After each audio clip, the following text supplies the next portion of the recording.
Alright, here goes nothing. I never thought I'd be the guy typing out his life story on a public forum. But honestly, I don't know what else to do at this point.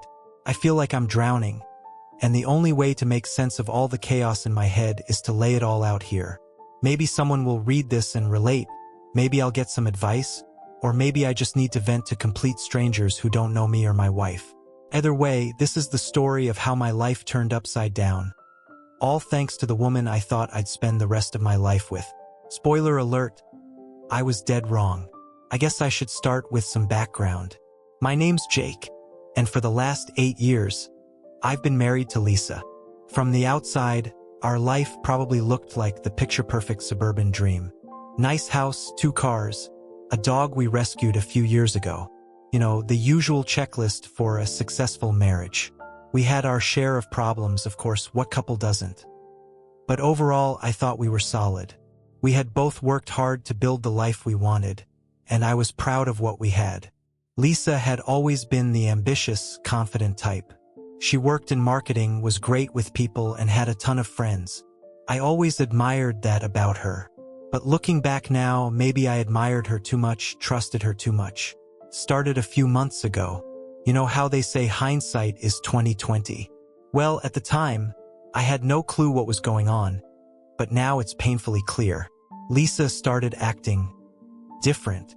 It wasn't anything huge at first, just little things that gnawed at me in the back of my mind. She'd get home late more often, brushing it off as work stuff. I get it. Work can be crazy sometimes, so I didn't think much of it. Then came the extra girls' nights. 1 night out with friends a week turned into 2, then 3. She was always vague about who she was with, but I didn't push because I didn't want to seem like the paranoid husband. I trusted her. We didn't have a reason not to trust each other, or so I thought. But the real kicker came when she started getting all secretive with her phone. She used to leave it lying around, but now it was glued to her hand like she was afraid I'd see something. If she got a text, she'd casually tilt the screen away from me, and when I asked who she was texting, it was always some excuse. Oh, it's just Kelly from work? Or you don't know them, it's nobody. She'd laugh it off and make me feel like I was crazy for even asking. I didn't want to believe anything was going on. I didn't want to be that guy, the one who jumps to conclusions. But man, when you live with someone for 8 years, you know when something's off. And something was definitely off. What I didn't know was just how deep the rabbit hole went. I should have trusted my gut earlier, but instead, I told myself I was just overthinking it. You hear stories about this kind of thing happening to other people, but you never imagine it'll happen to you, right? So, I brushed it all off until I couldn't anymore. It was a Friday night, and Lisa was supposedly out for another one of her girls' nights. Normally, I wouldn't have thought twice about it, but something felt different. Call it instinct or maybe just the culmination of months of suspicion building up, but I decided to check her social media. Not something I usually did because, trust. But this time, curiosity or desperation got the best of me. What I saw wasn't much at first, just the usual photos of her and her friends. Drinks in hand, smiles plastered across their faces. But then I stumbled across a tagged photo that made my stomach drop. There she was, but not with her girlfriends. No, Lisa was cozied up next to some guy, his arm casually slung around her like they were more than just friends. It wasn't one of those obvious, incriminating photos, but you could tell by their body language that this was not just some harmless, friendly hangout. I felt like I'd been punched in the gut. I stared at the picture, hoping I was misreading the situation, hoping that maybe I was jumping to conclusions. But deep down, I knew. This was the confirmation I'd been dreading. Something was definitely going on, and this wasn't just paranoia. My wife was hiding something from me. I decided not to confront her right away. Instead, I waited. I needed more. If she was really cheating, I needed something concrete. The next few days were hell. Every time she smiled at me, every time she acted like everything was normal, it made me sick. But I played along. I didn't want her to know I was onto her. I needed to be sure. That's when I found her burner phone. I'd never gone through her things before, but desperation makes you do things you never thought you'd do. She left her gym bag in the car one morning, And while she was out jogging, I rummaged through it. And there it was, a second phone hidden under her clothes. My heart was pounding as I turned it on, praying that I was wrong. But the flood of messages that popped up on the screen confirmed everything. They were from the guy in the photo. His name was Brad, by the way. They weren't just casual texts either. No, these were full-blown, graphic, explicit messages. I'm talking about stuff that left absolutely nothing to the imagination. It wasn't just emotional. She had been meeting up with him, sneaking around behind my back while I was at home thinking we were fine. My hands were shaking as I scrolled through their conversations. I couldn't believe this was happening. She had been lying to me for who knows how long, going behind my back while pretending everything was normal. I didn't know whether to scream, cry, or throw the phone across the room. But one thing was clear. I wasn't going to be the fool anymore. After finding the messages, I spent the next couple of days in a haze of rage, betrayal, and disbelief. I couldn't look at her without feeling sick to my stomach, but I knew I had to confront her. I couldn't let this go on any longer. So, I waited for the perfect moment. A few days later, we had this big anniversary celebration planned, something she had been really looking forward to. I figured if I was going to confront her, it might as well be then. I'm not going to lie, a part of me wanted to ruin that night for her as much as she had ruined everything for me. When the night came, I showed up at the restaurant, but I didn't come alone. I brought another woman, not someone I was seeing, just an old friend who knew what was going on and was down to help me make a point. I'll never forget the look on Lisa's face when she saw us walk in together. She was furious, storming over to us the moment we sat down. Before she could even open her mouth, I looked her dead in the eye and said, "Darling, I'm open to an open relationship. I liked your idea." Her mouth dropped. She was speechless, and for the first time in months, I felt like I had the upper hand. I could see the shock in her eyes as she realized that I knew, that I had found out everything.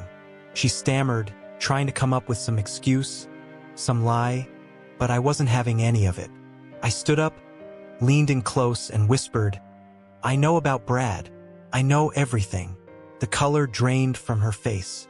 She tried to deny it at first, but the truth was written all over her expression. She was caught and she knew it.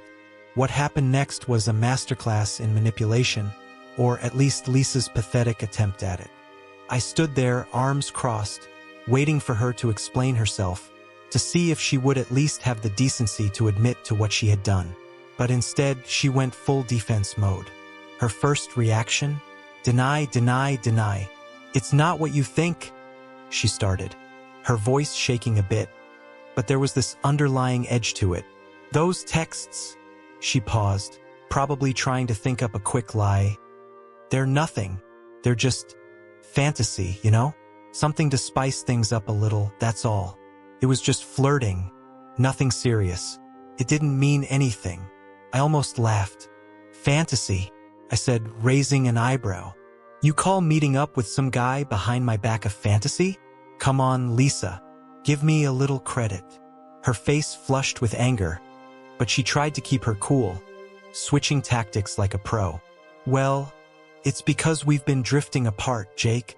You've been so busy with work, with everything else, and I didn't know how to get your attention anymore. I felt neglected." She threw the word at me like a grenade, hoping it would somehow justify everything. Neglected. The audacity, the sheer nerve of her to stand there and twist the knife like that. This wasn't about her feeling neglected. This was about her wanting more. Wanting to get away with something, to have her cake and eat it too. I could feel my blood boiling, but I stayed calm, letting her dig herself deeper. "You've been neglecting me, Jake. Always working late, always tired when you come home. When was the last time we went out, just the two of us? When was the last time you looked at me like you used to?" Her voice started to crack, tears welling up in her eyes, but it wasn't remorse I saw in her face. It was anger. She wasn't sad about what she'd done. She was pissed that she got caught. I stood there, watching her throw excuse after excuse at me, like she was trying on lies to see which one would fit. It wasn't just about, You know, the physical stuff, she stammered, her eyes darting around like she was searching for a way out. Brad and I, he listened to me. He made me feel special, like I mattered, like I wasn't just some accessory in your life. She sniffed dramatically, like she thought this would be the moment where I'd break down and apologize for whatever she thought I did wrong. You felt neglected? I repeated, my voice calm but icy. So your solution was to start up with some guy from God knows where? To lie to me, sneak around behind my back, and then act like I'm the bad guy here. She blinked, caught off guard, but she was far from finished. I'm not saying it was right, but what was I supposed to do, Jake? You've been checked out for months. I didn't think you cared anymore. I didn't think we were even... I mean, look at us. She gestured wildly between us, like our whole marriage was some joke that I hadn't been in on. At this point, I could barely hold back my rage. I could feel it bubbling under the surface, but I knew better than to let her see how much this was affecting me. If I gave her that satisfaction, she'd use it against me. So I kept my voice steady, cold even. And Brad? He was your solution? He's the one who was going to fix things. I asked, almost daring her to keep going with this ridiculous charade. Jake, I wasn't planning on leaving you, she said quickly, as if that was supposed to make everything okay. It was just something to fill the gap. You weren't there for me, and I made a mistake, all right? I thought I could have both. I thought I could, I don't know, figure things out without hurting you. I stared at her, amazed by how she could stand there and rationalize all of this.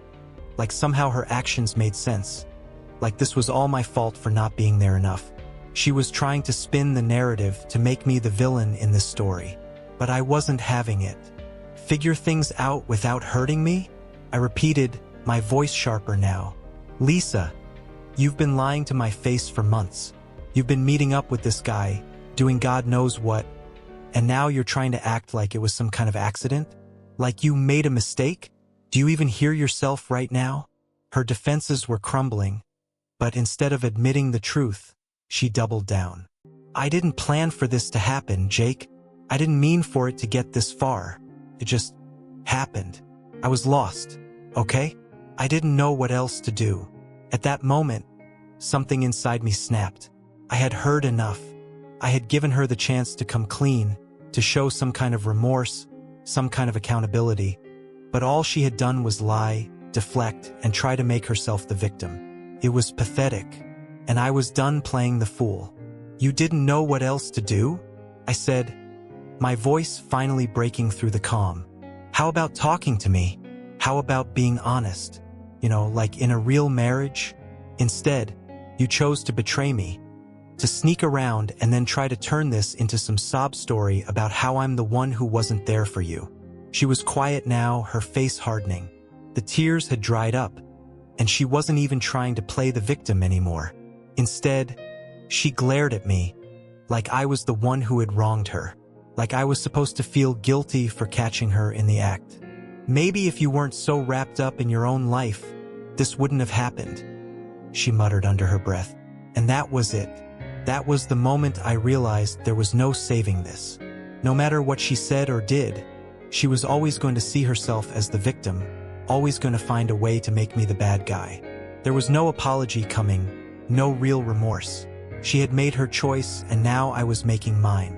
I can't even begin to describe how I felt after that confrontation. It was like my whole world shattered right in front of me. I knew logically that things had been going south for a while, but hearing her admit, that she had been sneaking around with another guy hit me like a freight train. My mind was racing with 1,000 thoughts at once. I didn't even know where to start. Was it me? Was I really that checked out? Or was she just that much of a manipulative person to twist this all into being my fault? I'll be honest, the anger was there, deep, burning, ready to explode. But more than that, there was this hollow feeling of betrayal that I couldn't shake. We had been together for almost a decade. We shared everything. Our dreams, our future plans, our home. And now all of it was poisoned by her lies. That night, after our showdown, I didn't even stay in the house. Couldn't. The thought of sleeping next to her, of waking up to her acting like everything was normal, made me want to scream. So, I packed a bag and went to stay at my buddy Matt's place. He's been my best friend since college, and I knew I could crash there while I figured out what the hell to do next. Matt listened while I unloaded everything. I told him about the texts, the confrontation, the excuses. I told him how Lisa had somehow made me the villain in all of this, like her cheating was a direct result of me not being a good enough husband. He was just as shocked as I was. But he had that same look of pity that I knew I'd start seeing from everyone once they found out. It's like people don't know what to say when your wife betrays you, so they just sit there, awkwardly silent, shaking their heads. I didn't sleep much that night. I kept replaying the fight in my head, thinking of all the things I should have said but didn't. I kept seeing that picture of her and Brad, the way she tried to act like it was no big deal. And then there were those texts, the ones that left no room for doubt. Those graphic, explicit messages that made my skin crawl. I'd never forget them, ever. The next few days were a blur of emotions. I'd go from being furious to feeling numb in a matter of minutes. One moment, I'd be ready to burn the whole thing down, to walk away from everything and never look back. The next, I'd feel this overwhelming sadness, like I'd lost not just my wife, but a huge chunk of my life. Our marriage was supposed to be forever. We were supposed to grow old together, maybe start a family at some point. But now all of that felt like a joke. A sick, twisted joke. Lisa, of course, tried to reach out. She called. She texted. She even tried showing up at Matt's place once. But I wasn't ready to deal with her. Not yet. I needed space to think, to process what had happened. She left voicemails saying how sorry she was, how she didn't mean to hurt me, and how she just wanted to talk. But her words felt hollow, like they were meant to ease her guilt more than anything else. She wasn't sorry about what she did. She was sorry that she got caught. I knew I needed to make some decisions, but I wasn't ready for that yet. I was still in shock, still reeling from the discovery of her affair. And more than that, I needed to figure out what the hell I wanted. Did I want to fight for this marriage, despite everything? Or was I ready to walk away and never look back? I didn't know yet, but one thing was clear. I couldn't stay in this limbo forever. As I sat there, thinking about all the lies, all the deceit, something inside me shifted. I was tired of feeling like the victim. I was tired of being the one who had to pick up the pieces while she got to pretend like she wasn't the villain in this story. So, I decided I wasn't going to let her off that easy. She thought she could play me, manipulate me into feeling guilty, but I wasn't going to let that happen. No, if she wanted to be sneaky and manipulative, I'd show her I could play that game too. The idea came to me one night while I was lying awake in Matt's guest room, staring at the ceiling. Lisa had talked so much about how she wanted excitement, how she was bored and felt neglected. She had romanticized the whole idea of an open relationship with Brad, like it was some new, adventurous chapter in her life. Well, fine. If she wanted excitement, I'd give her some, just not in the way she expected. A few weeks later, I told her I wanted to talk. We met at a coffee shop in the middle of town, a public place where things couldn't get too heated. I knew she was expecting some sort of groveling apology, a conversation where I'd tell her I wanted to fix things, that I was willing to work on our marriage. But that's not what she got. When I sat down across from her, I could see the fake concern on her face, the rehearsed sympathy in her eyes. She started off by saying, "Jake, I'm so glad you're here. I've been thinking a lot, and I really want to make things right. I know I messed up, but I'm ready to move forward. We can work on this together, I promise." I let her talk for a while, watching her weave her web of lies, acting like she was the perfect wife who had just made a mistake. When she finally paused, waiting for me to respond, I leaned in, keeping my voice low and calm. "You know what, Lisa? I've been thinking too, and I realized, maybe you had the right idea." She blinked, confused. "What do you mean?" "I mean the open relationship thing," I said, my voice steady, controlled. "Maybe you were onto something.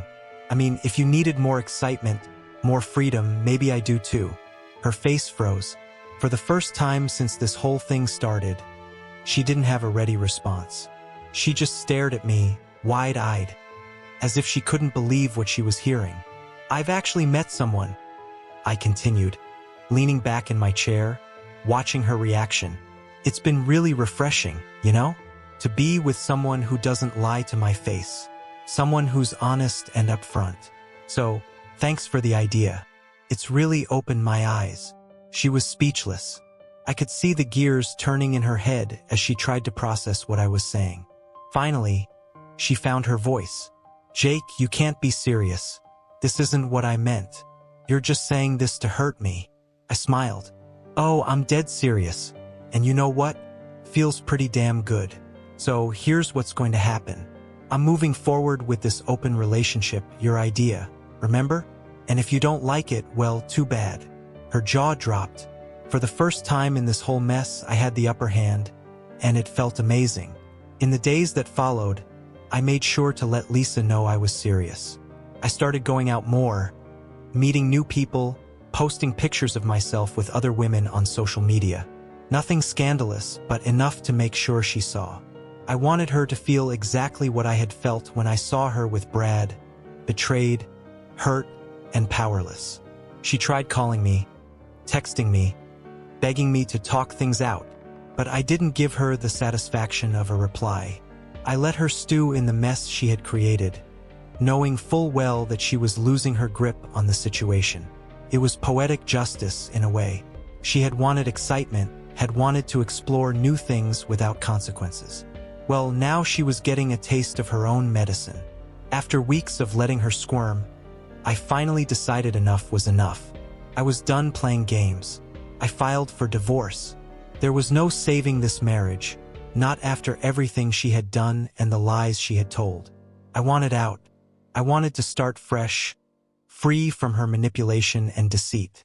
When I handed her the divorce papers, she broke down. She begged me to reconsider, told me she'd change, that she'd do anything to fix things. But it was too late.